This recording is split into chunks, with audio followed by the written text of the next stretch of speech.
We're going to be joined today by Oswin, and I am Rosalind Worrell, and we're going to be talking about what's new in operational resilience management.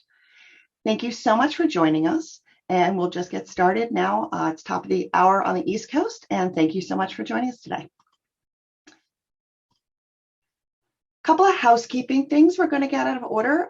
You're on mute, so if you could use the Q&A feature to ask any questions, that would be great. We'll get to as many questions as we can throughout the session. And the session is going to be recorded and shared on the community forum afterwards. After the session ends, you may be prompted to fill out a short survey. And this is just for our own feedback. It's not going anywhere, but we do appreciate your participation and feedback just to help us improving. I wanted to go over a few of the other sessions that we've run already this month and another couple that are coming up. So earlier this month, we went through business continuity management, and that was Oswin, and that was a very engaging conversation. We also had IT and ops risk management, policy and compliance and audit management just happened. And now, as you know, we're talking about operational resilience. We're going to be talking about vendor risk management later in the month. And then coming up in September, we will talk about some of the DevOps accelerator improvements and enhancements that we've brought. If you have any questions or thoughts about those or would like to see other ideas, again, you can put ideas in the chat, Q&A, however you want to share with us, and we'd be happy to try and get topics that are of interest to you and keep addressing those throughout the year.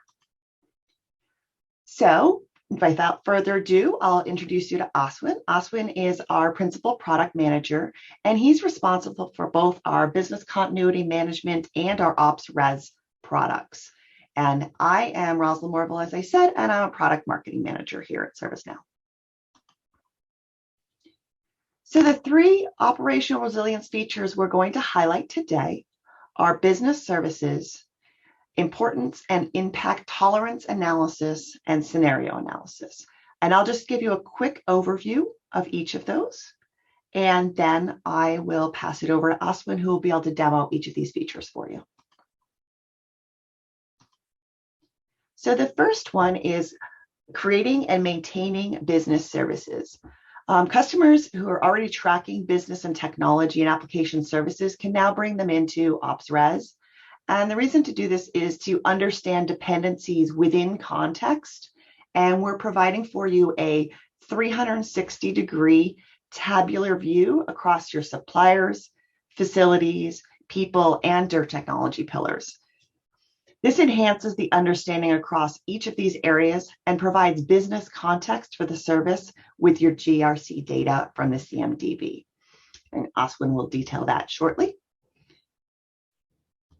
The second feature is the importance and tolerance assessment. Similar to recovery time objective in BCM, you need to understand the impact and importance of all services and products to delineate the impact to your customers, your organization, and the market for any downtime associated with a product or service. This feature is pre-configured to support many of the regulation requirements that are out there. It assigns impact and tolerance, and it includes workflow to support the approval process. And there's built-in scoring and calculations. So this is the second feature that Oswin will talk about. And the third feature is a really exciting one that I think we'll spend a little bit of time on, which is the scenario analysis for operational resilience. While there's always the possibility for an unexpected event to occur, planning for and testing multiple scenarios and having an understanding of their measured impact to business is critical for your operational resilience. With scenario analysis, you can design and simulate events as well as record and report on the findings. And it allows you to identify the different ways that critical business services could be interrupted and the point at which those disruptions might become a risk. By conducting this analysis, teams can plan ahead and they can bounce back more quickly from any disruption. So I'm really excited to bring this to you today as well.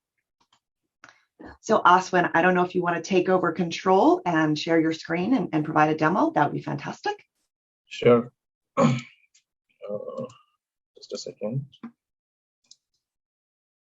And again, if anybody's got any questions throughout the demo, please put them in the Q&A and we'll be happy to try and get to as many as possible. All right, I hope you guys can see my screen. I can. Thank you. So I've just searched for operational resilience, right? So this is the new release that we did in the 4th of August, right? Earlier this month. That's when the latest release for operational resilience happened. So these are the capabilities that we have added in this particular release. We will go over them. If you have any questions, please put it into the Q&A section. We will discuss those questions and feedback, whatever your comments are, and then we can proceed to the next topics as we move on with the demo, right? So the first thing that we want to highlight is the business services view, right? So the business services view has been created for operational resilience managers, right? And operational resilience users.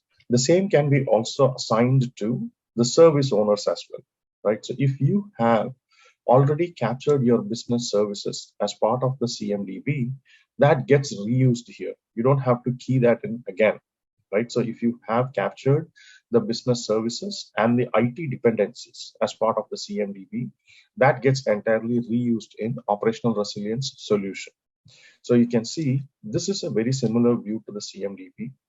So all of this information is residing in the CMDB. There's nothing new that I have created here. Rather, what we have done is we have created a view of the same record, which is specific to operational resilience managers. So if I go into the different views that are available for this record, there is a default view, right? There is an agent workspace view. There's a compliance manager view, and there are multiple of these, right? Similarly, we have added one new view called operational resilience. So if I go into the default view, you will see the same fields here. And this is where the business services have been captured in the CMDB. When I say business services, this is sitting in the table labeled as CMDB_CI_services. And the type or the classification of the service is business service. In the same table, you will also find technical services and application services, right? So these are more internal. So for the purpose of operational resilience, we are interested in the business services that are delivered to your end customers. So we have filtered out only that, and we have showcased it as business services here, right? So this is the default view. Now, if I switch to the operational resilience view, you will see some changes in this related lists. Let's see what that is. So if I go into the operational resilience view, just give it a second, let it load. All right, so these are the same fields that you see at the top and the related items and the dependency view that is there in the CMDB. There's no changes to this, right? So the user would be able to view all the data that's already captured as part of the CMDB. But in addition to this, what the user would be able to view is this particular section where these related items are stored in the operational resilience management tables, right? So here you can see there is a hierarchy of the service itself. So some of our customers call this as the top level service, or they call it as a group service, right? So in this example, I've taken payments as the group service, and under payments, there is something called retail payments, right? That is my service for which I am the owner. I'm looking at everything around that service now. That's the idea that I want to get, or the insight that I need to get from this view. So the retail payments again is split or is divided into child services. So this is like a hierarchy of business services that can be managed in the system. So there's a top level item, there is a mid level item, and there are child services as well, right? And it doesn't stop with 3 levels. It can be n level of dependencies that are established. So under retail, there are sub-classification of retail related services. And then we have the processes that are related to my service or the child services. So these are all the internal processes or the activities that my team has to carry out in order to ensure the delivery of this particular service, right? In case any of these activities are not completed on time, chances are my service will not be delivered 100% as expected to the customers. right? So that's why we needed to understand what are the internal activities that needs to be completed in order for my service to seamlessly get delivered. That is the processes tab here. And then we have again further dug deeper, and we have pulled out the assets that support these processes or activities, right? When we say assets, this can be of type facilities or equipments. For example, it could be one whole facility, or it could be an equipment in the facility. These are all dependencies of type facilities, right? Similarly, you can also see there can be certain functions or business units that the processes depend on. Without these functions or business units or key personnel, the processes would not be completed. Because the processes would not be completed, my service will have a downtime again. It's the same point, but then from a dependency perspective and how these are connected to my service. Same way, you can see there are supplier related dependencies as well. So these are some of the suppliers that are needed, or their services are needed for the processes to be finished or completed in a successful manner. The fourth pillar, we are calling these the pillars, that is the technology pillar. These could be your applications and IT infrastructure that your service is dependent on. Again, the service is not directly linked to the underlying technology or supplier or people dependencies. Rather, the service is linked to, these are the activities or processes internally that needs to be carried out. And the processes in turn are related to these suppliers and technology, as well as the people and facilities dependencies. So that's how the dependencies are identified. This, in terms of regulatory requirements, simply maps to the service dependency map, right? So you need to look at your service, identify and list all your business services. That's number one. Then identify what are the dependencies for your business service, right? So this is the first step where you'd be able to look at the entire dependency, and it stops with this. That is your, if you're looking at it like a compliance exercise for your resilience regulations, this should be good enough for us to say we have completed the dependency mapping. But we did take it further into the next steps, wherein we know there are a lot of GRC data sitting in top of ServiceNow's platform, right? So there is an issue management system. We look at some of the examples here. There are issues getting reported on everyday, right, basis, and they are classified as critical or not critical. They have their own workflow. Somebody's working on it. They are the owner for it. They have a planned start date and end date. That is the due date, right? So you'll be able to see here all the open issues, the current open issues, right? And which asset are they impacting? Because the issues are not getting reported at a service level. The people who are working the front end are identifying and resolving issues at the asset level, or probably at a department level. Similarly, at a supplier level, right? So it could be tagged to any of these underlying assets that are supporting your service. So the idea here was to bubble up all of these issues that are overdue and are still open, even beyond the planned end date, so that the service owner gets a view of what are those red flags. In other terms, these are the red flags that I need to be looking at. Because of this issue not getting resolved, some of these, let's say, for example, one of the IT infrastructure elements is going to experience a downtime, because of which the outbound payment processes are not going to be completed. And because this process is not going to be completed, my service will experience a downtime, right? So the impact is bubbled up the chain from the lowest level of dependency item to the process, and from the process to the child services, from the child services to the actual service that the service owner has to look at. Now, the same view can also be, you can look at it from the parent service or the group service as well. Just that this will include all the second level services and the related assets and issues. So it's like a dependency chain we keep building, And whichever level you want to log in and look at the underlying dependencies and the red flags, you'll be able to dig deeper into that. Similar to issues, we also pull in the information from the risk assessment capability. This is basically based on the residual risk, right? So this is the residual risk score. The common item that you see here across all these rows is the residual risk has been identified as high. So we just highlight those risks that have been identified for a particular asset or a department. It could be a people related risk, or it could be a cyber risk, or it's a vendor related risk, right? So all of that is collected, and we still use the same dependency mapping. The risks are identified at these asset level, right? And these assets somehow are supporting my service, because they are linked to the process and the process is rolling up to my service. So that is the risks part of it. And for this data to flow in, we use the advanced risk assessment capability. That's a risk management software application. We just pull the information directly from there. Same thing from policy and compliance management. You'd be able to see these are the non-compliant controls, or in other terms, the failed controls, right?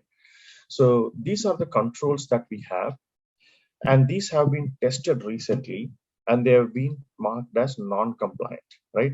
The reason these are getting highlighted in my dashboard is these controls are related to these assets, and the controls can be of different types. So we use this terminology called pillars, and we classify them as whether they are technology related controls, issues, risks, etc., right? The assets itself, and so on. Same way, there's facilities, people, and suppliers. There are 4 pillars out of the box, but these pillars can be configured. For example, some of our customers had this requirement of splitting the technology related items into 2. One is the technology item, and the second one was data. They wanted to maintain data as a separate pillar altogether and provide it its own attention, right? So we will be able to configure that. We will look at the admin level configurations at the end. But for now, this is the construct, right? So this is a structure in which we are using the GRC data and bubbling that up to the service owner. Same way, some of the other things that we have included in this release are the change requests that are open currently. There are certain changes that are being done in the system and getting tracked now, and these are related to certain assets, and these assets are rolling up to the process, right? And then they will roll up to the service. Same way, these are the open tasks. For example, it could be an audit task, right? The audit task is still open. Nobody is completing the audits. So we want to track those. What are those items? And you can always go ahead and filter it based on the priority. Let's say you don't want to look at all the open tasks or all types of tasks, right? You can filter it saying it should be a follow on task, and it should be open, and it should be of high priority. Right? So those can be done pretty easily. So you will get only the relevant items getting highlighted in your dashboard, right? So same way, these are the open incidents. The incidents comes from the incident management capability. This is all of your IT incidents, right? The open ones. So you would be able to see the open priority 1, and as I said, the state will be open or new. Those incidents get highlighted here. Same thing, these are the current outages that are getting tracked, right? So these are the outages and degradations, basically. These are the items we flag as red flags for the service owner, right? We will go into the business continuity plans, importance assessment, and impact the scenario analysis next. But I'll take a pause here. Let's look at if there are any questions. This is the first view we created for the business service owner, as well as the operational resilience manager and business users. So Aswin, I don't know if you are accessing the Q&A or if you'd like me to read those too. I am looking at the Q&A, right? I figured you would. Sorry, what is that? I figured you would. You're that good. Thank you. Yeah. I'll go over the questions and we can take up the answers and then we can move on. So the first question we have here is, Is the view available with a specific role through GRC or IRM? So the role is operational resilience manager and operational resilience business user. These are part of IRM application. These roles have been added already, and you'd be able to access this view via that role. The second question is, what is the relationship of business service versus application and technology? Yes, so the relationship between business service versus application and technology service is many to many. So one application service might be supporting multiple business services, right? Similarly, one business service might be dependent on multiple application services, right? So that is many to many. That is default CMDB. The parent and child services relationships are maintained in the CMDB that will get pulled in automatically into the operational resilience module. So there were some customers of ours who had this requirement where the CMDB was not matured yet, right? So they wanted to maintain the relationship within the operational resilience application, right? So as and when the CMDB matures, they wanted to replicate the data there. So what we have done is, if you have the data in CMDB, it gets pulled in here in this view, right? If you don't have it, you can still go ahead and create those relationships within the operational resilience application, which will not be written back into the CMDB. It will be a local copy that is maintained in operational resilience. Whenever you think it is matured enough and you want to maintain it as a single CMDB for all applications, ITSM, ITOM, DevOps, operational risk management, audits, all of them, at that point in time, you can very well move it back into the CMDB. That's how we have structured it now. The next question is, are the asset information can automatically link through relationship? Yeah, so if you have this already in your CMDB, be it getting identified via the automated fashion or through manual entry, as long as it is in the CMDB, we pull that into operational resilience. You don't have to maintain that manually every time. Like I said, this is a mixed set of use cases that we did get from the customer base. Some of them wanted to do it manually. For example, if it is not application, right, it is something like a people dependency. There's no automation that is there, or if it is a facility related dependency, right? So these data have to be keyed into at least one of the tables in ServiceNow. As long as it's getting keyed in, we'll be able to replicate that into operational resilience management. The assets are the entities. That's the next question. Yes, that is correct. Behind the scene, the data model is based on entities. We create them as entities and then we maintain the relationship there. That is what it is. The next question is,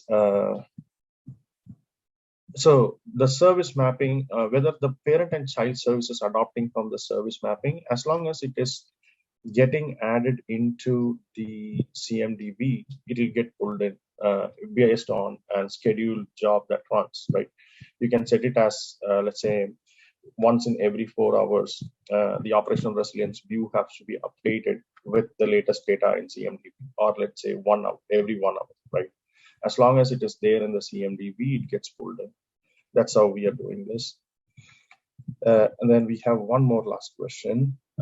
In related list, the failed control change request and incident. Yeah, so these are getting pulled in based on the assets, right? So all of these things that you saw, this will be the same structure. So basically, this is the change request, right? And the change request is related to this particular asset. This asset is related to the process, and the process is related to this particular service. That is how the change requests are identified. Same way you will see the tasks, right? The tasks are created and they are tagged to a particular asset.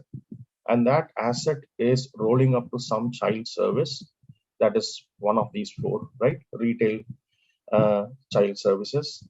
And these child services are rolling up to my business service. That's why these are getting tracked here. Same thing with incidents. You'll see the same structure here also. there is one incident here, and it is related to a particular asset, and that asset is related to my service. Same thing with outages. You will see that, right? Issues also, right? These are the assets that are getting impacted because of this issue, and they are rolling up to one of the processes, and the process rolls up to my service. Same thing with high risks and controls as well. So all of this is based on the relationship of my business service and what are all the different things it is dependent on.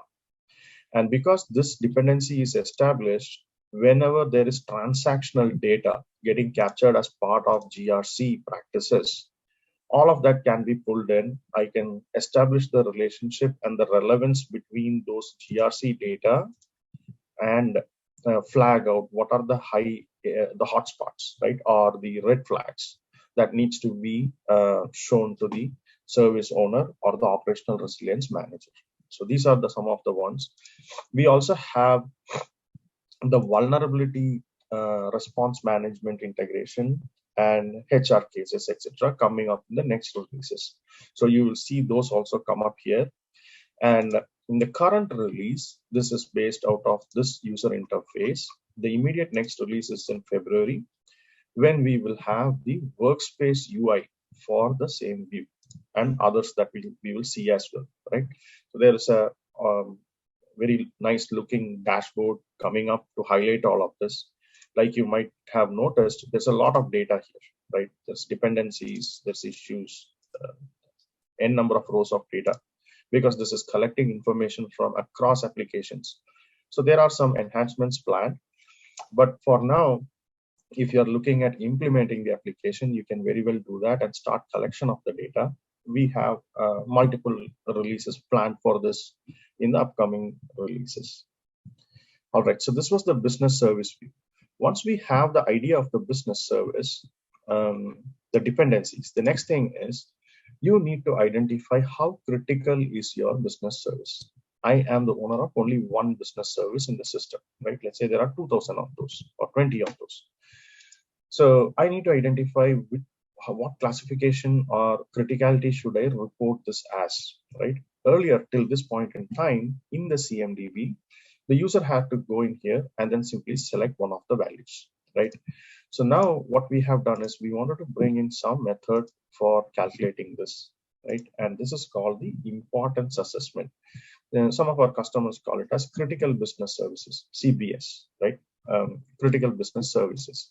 So to understand out of which these business services, which ones are critical and which ones are less critical, we added the survey-based capability where you'd be able to take an assessment, and based on the answers to the assessment, the application will provide you a suggestion on what should be the criticality, because we are comparing apple to apple, right? So all services are put through the same set of questions.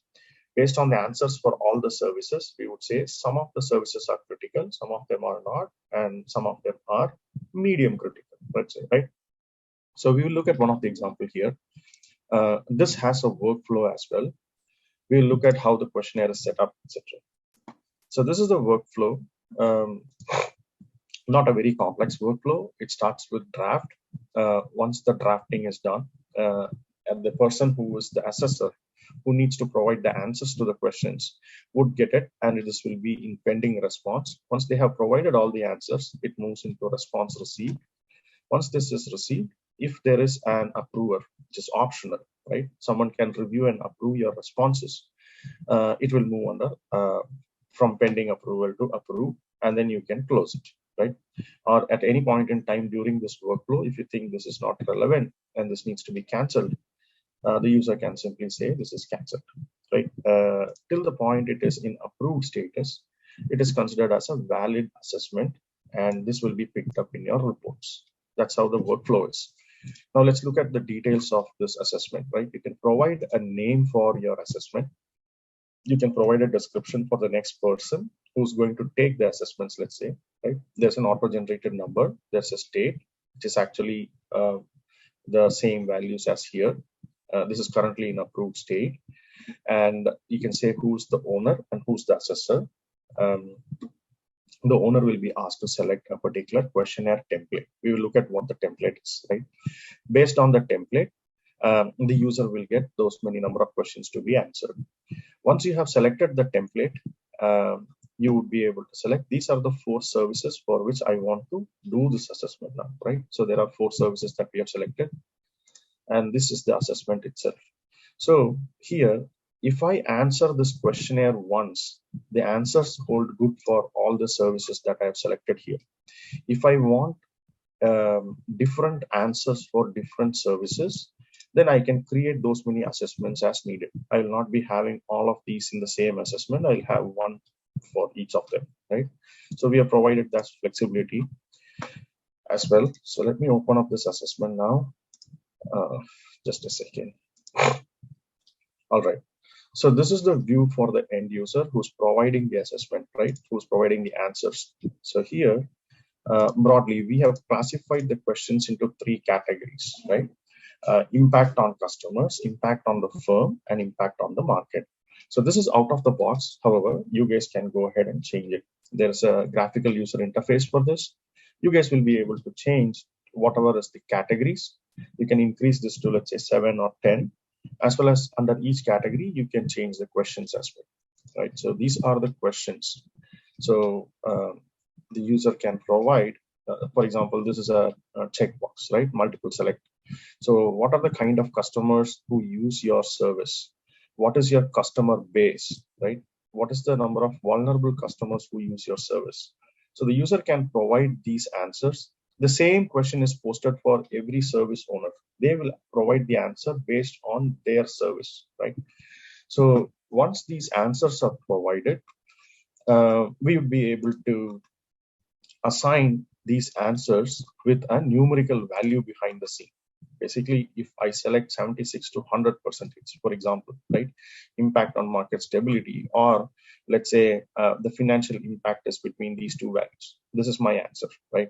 Based on that, behind the scene, each answer has a score or a value assigned to it.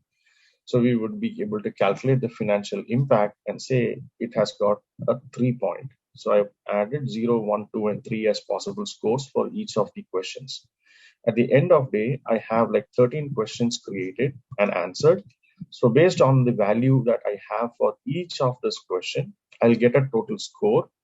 And based on the total score, I would be able to say which of these services or the service itself is important and what should be its impact tolerance.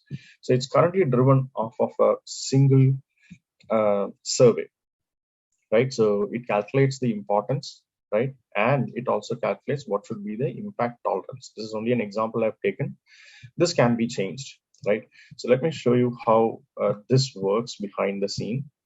So if I go into the setting, which is under the administrative capabilities, if for my service, after I provide all the answers, it scores anywhere between, let's say, 0 and 25. Let's say my score was 12, right?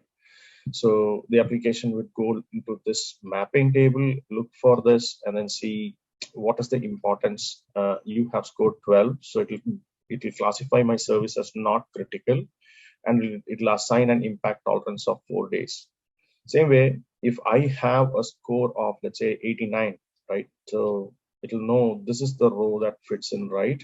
So it will classify my service as most critical service, and the impact tolerance is 1 day, right? So this is the table behind the scene from where we calculate these importance and impact tolerance for every service. But it doesn't stop here. The user can, however, go ahead and override what the system has calculated. That's what you're seeing here, right? That's an optional thing. Based on the answers provided by the user, the system calculates these values, right? Because this is already approved, that's why you're not seeing this as editable, but the user would be able to go and change whatever the system is suggesting, in which case they are forced to input a rationale for it, so that it can be used in your reviews and approval. Okay, so that is your importance assessment and impact tolerance assessments. So that is number 1. I'll stop here. Let's see if there's any questions on this, and then we can move to the next topic. I think there's 3. Right. There are 3 questions. Okay, I think the first question is from the previous view that we were looking at, mapping of risks to failed controls. Okay, we will definitely take that up. Let me go over the operational resilience questions first, right? Operational resilience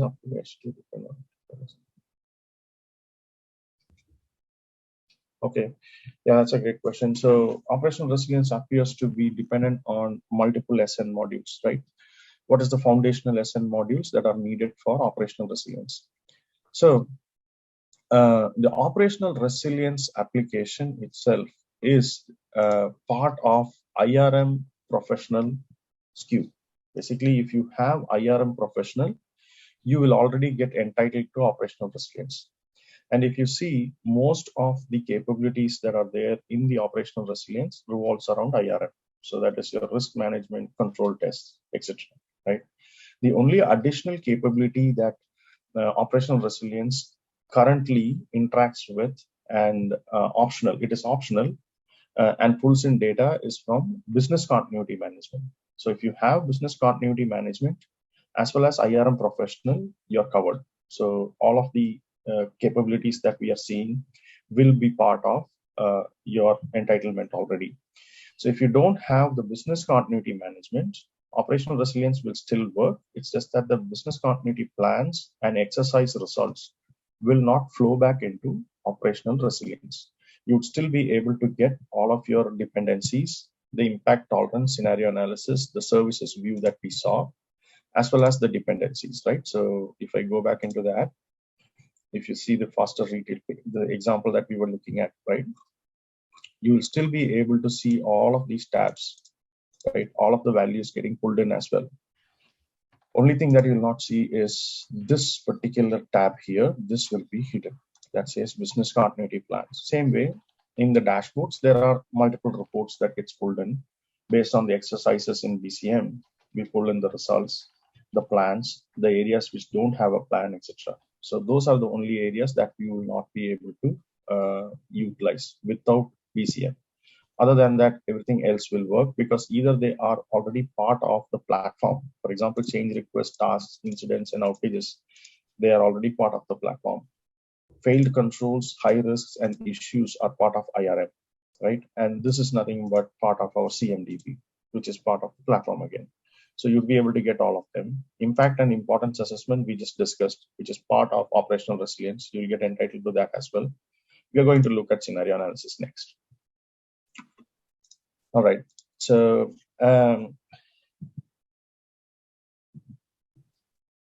is the assessment capability setup process the same as we have in IRM? That is correct. I will show you how the assessment capability we can set up. What would be the limitations? The next question is, what would be the limitations if client wants to just go with BCM and does not have IRM Pro? If the customer has only BCM and does not have IRM Pro, operational resilience management will not be available for them today. So operational resilience management, the prerequisite is IRM professional or enterprise, one of them. BCM, if they purchase only BCM or license only BCM, they'll get only BCM application. They are not going to get entitled to any of these. Okay. Now, if I go back to the assessments, so this is assessment template. It is the same concept like you do your risk assessment setup, right? So this is the template, questionnaire template. So the administrator can go in, not all the users. So you'll be able to see these are the categories, right? And under each category, there can be multiple questions. So I can have multiple questions under this. Let's just pick one of them, right? I can pick, let's say, customer base, right? Just give it a second.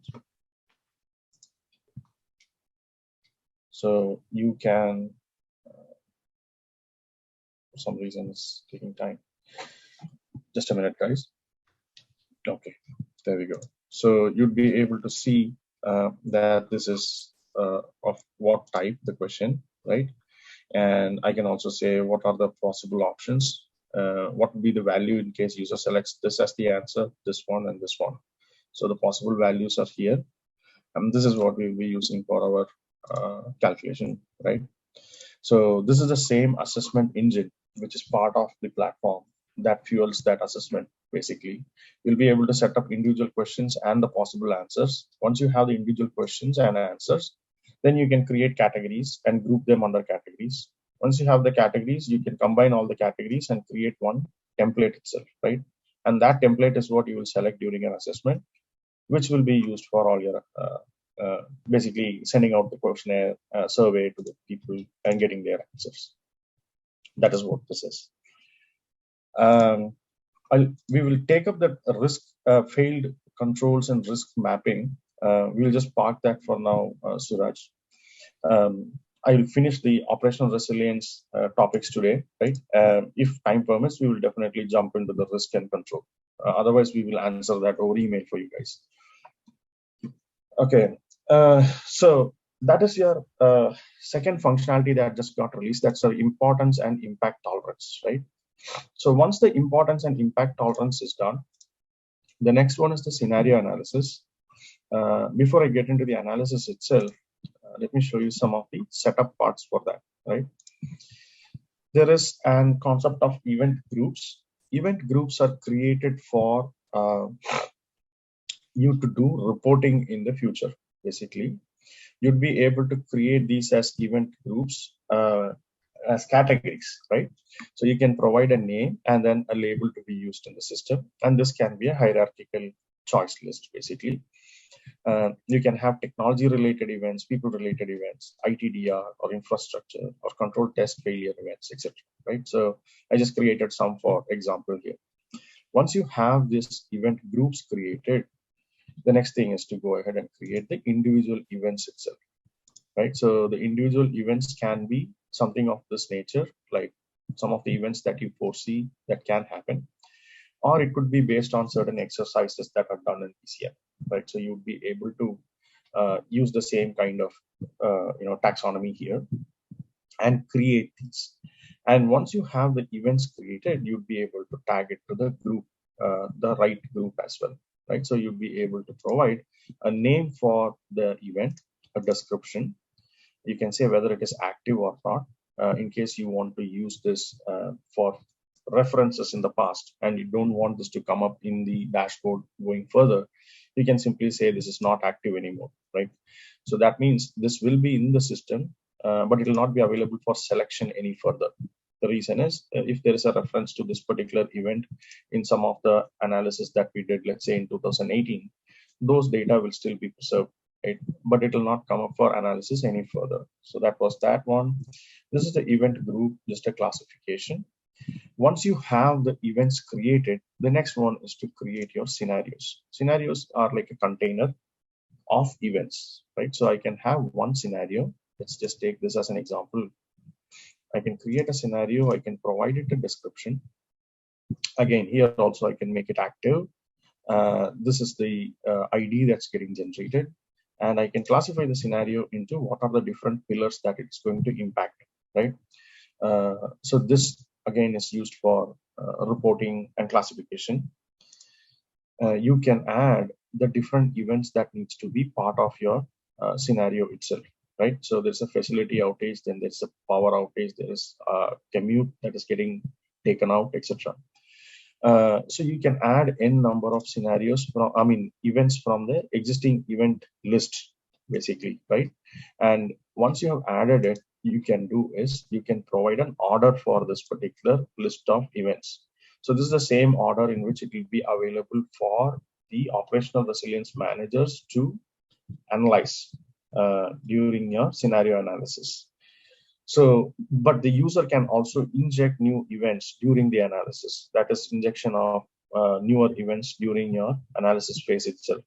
But this is the master list of events and scenarios. So this is maintained by the administrator. So there can be multiple scenarios and multiple events. This is an end-to-end mapping, right? So there can be multiple events as part of a scenario, as well as one event can be part of multiple scenarios as well, right? So that can be used. Once the scenarios and events are defined in the system, the next one is for the user to go ahead and then create an analysis. So let me see if I have some good data here. Okay. Again, so for scenario analysis also, there is an out-of-the-box workflow. So initially, the operational resilience manager would be able to provide a name and a description for their scenario analysis. There's an auto-generated number. You can call out who's the owner. This person would receive any clarification or any question on this record, right, going forward. Let's say somebody is looking at it and then says, I need to get some clarifications. Owner is the person who's responsible for maintaining all the relevant data and clarifications. That's the purpose of this particular field. There is a plan approver and the result approver. We will look at what this is in a minute. The user can say what is the actual start date, when it should start, the analysis should start, right? So once the user has filled this in, the operational resilience manager would be able to say, these are the different services that we need to consider for our analysis, basically, right? When you pull in the services based on the importance and impact tolerance assessment that we saw here, right? The latest one. The application will pull in the relevant importance and impact tolerance as well. This is the empty field. I think we were doing some testing here. That's why you're seeing this. But otherwise, ideally, it should have all your data, right? Each service can have a different impact tolerance. For example, the first one has an impact tolerance of 1 day and then 12 days and so on, 4 hours, 24 hours, whatever that is. Based on your questionnaire that you provide answers to, this would be calculated. So that's your scope for your analysis, right? This is what we need to test. Then comes the participants. You're going to say there are people from different facets of functions, right? Or functions.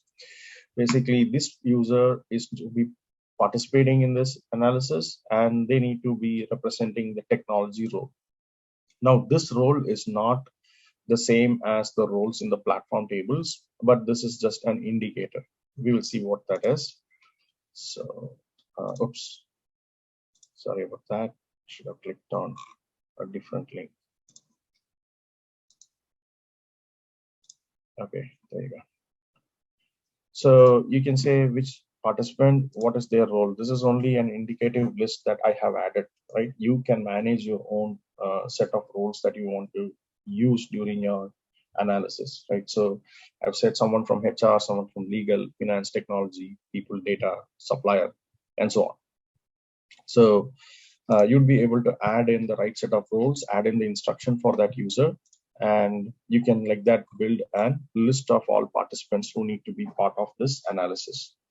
Once you have identified which services to test, who needs to be testing this together as a team, the next thing is to say, what are the scenarios to be considered? If you remember, we created some scenarios and parked it as a master list, right? So here, the user can simply go in and say, these are the scenarios we need to be considering. So as soon as you pull in the scenario, you will get the relevant events lined up in the same order that we mentioned during the master list, right? So once you have the events, the scope, the participants, and what scenarios to be considered are finalized, you can submit it for an approval. That's when the plan approver will get it. So this is before the analysis happens. This user would be able to review, okay, these are the services the team is going to test. This is the team who's going to take the time out for testing this. These are the events they will be considering. Once I know that, I can approve it. I can be a to and fro. Once approval is done, on the day of the analysis, people get an email, they can participate in this. So this is where the input goes in, right? So let me just open one of the events here. So I'd be able to see, this is the event, this is the event group, this is the description of it. What is the scenario we are looking at now currently? What are the pillars it's impacting? I can also see who are the other participants. If there are separate list of participants for only this event, they'll get listed here. What is the potential start date and potential end date time of this particular scenario event, right? And then once I'm done with that, I can go into the notes. I can say these are my observations, right? These are my gaps and these are my recommendations for this particular event. What are the vulnerabilities that we need to plug in? What are the controls to be strengthened? I can make all of those notes here. In this release, these are captured as an comment field or a rich text field, right? In the next release, we will be actually integrating this with the observations capability, and the gaps will become your issues and recommendations will become tasks in the ServiceNow's platform. So that's something that is coming up. But for now, this is how your input is captured, right? You can add in all your commentary here, but next release onwards, that is in February 2023 onwards, these will have its own workflow. So you can have multiple number of observations and gaps and recommendations for the same event, right? Once this is triggered, you'll be able to say this particular event is done, completed, right? So based on the input provided for every single event, there's a duration for each one of this, right? Based on all of this, there's a summation. And once all of this are aggregated together, you would simply compare it with the impact tolerance of every service and see if it has breached that impact tolerance or not. So this is your scenario analysis capability we have added in this release, right? Now, there was also one more request from some of our customers. Instead of adding events and scenarios and checking all of this, they had a simple use case of all I need to do is just pick up an asset and see if how many services will it impact if that asset goes down, right? We've not added it as a separate form together today, but you'd be able to still pick up one of the assets from here. Let's say, for example, let me just see if there's any good example here. There is an Apache. Just hold on, please.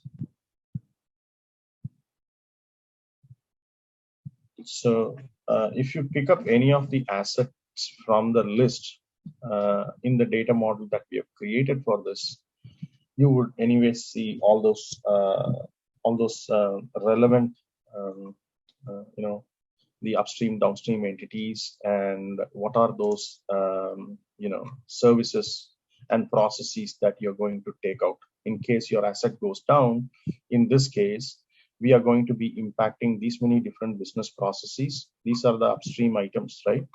And these are your services that will be going down as well in case my server goes down. So that can be achieved today. That information is available.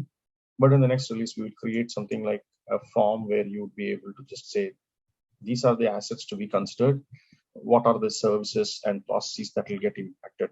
But for this release, what we have done is the scenario analysis is based on certain events and scenarios that can be created and maintained by the administrator, that can be used by the operational resilience managers.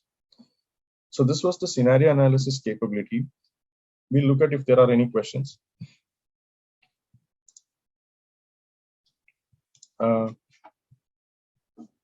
Okay, so the question here is, how is this scenario analysis different from plan and exercising management in Bcm application?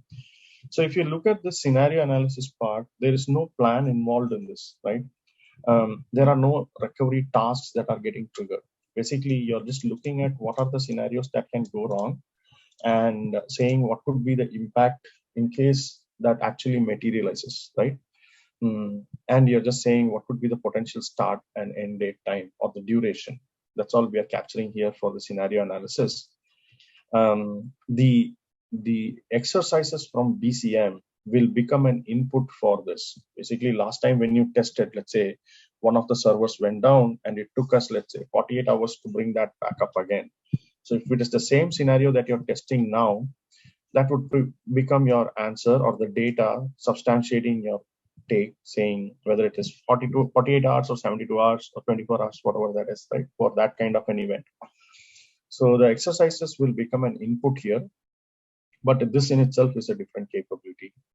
The exercises in Bcm actually triggers the recovery tasks. Somebody executes it, actually brings up back again the let's say, an server or one of the processes, and then says this is the time taken for it, right? That is the difference. Yeah, so the next question is, the observations will be the same as audit management. Yes, so the observations will be the same as the audit management observations. We will be reusing that. Issues will be from issue management, and observations, not the observations, the recommendations will become the tasks in the generic tasks in ServiceNow platform.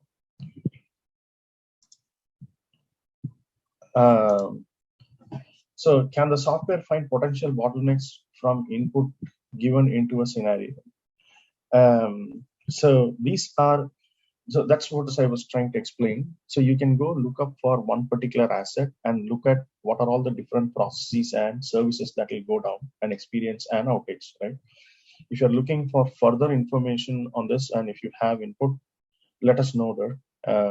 I'm glad to connect and see how we can add that into the software, right?